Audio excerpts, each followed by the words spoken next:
বিসমিল্লাহির রহমানির রহিম। কেউ যদি তিনবার বিসমিল্লাহির রহমানির রহিম বলে, সে 570 নেকির মালিক হবে। আলহামদুলিল্লাহি রব্বিল আলামিন। কোনো ব্যক্তি যদি এই দোয়াটি তিনবার পড়ে, সে 510 নেকির মালিক হয়ে যাবে। আর রহমানির রহিম। কোনো ব্যক্তি যদি তিনবার এই দোয়াটি পড়ে, সে 360 নেকির মালিক হয়ে যাবে। মালিকি ইয়াউমিদ্দিন।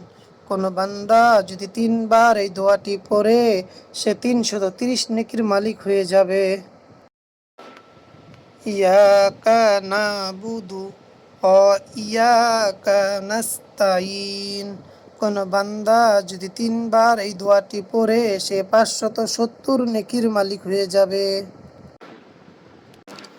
ইহদিনাস সিরাতাল মুস্তাকিম। যে ব্যক্তি এই দোয়াটি তিনবার পাঠ করিবে, ইনশাআল্লাহ সে 570 নেকির মালিক হয়ে যাবে। সিরাতাল্লাযিনা আনআমতা আলাইহিম গায়রিল মাগদুবি আলাইহিম ওয়ালাদ-দাল্লিন আমিন। যে ব্যক্তি এই দোয়াটি তিনবার পাঠ করিবে, সে ইনশাআল্লাহ 1320 নেকির মালিক হয়ে যাবে।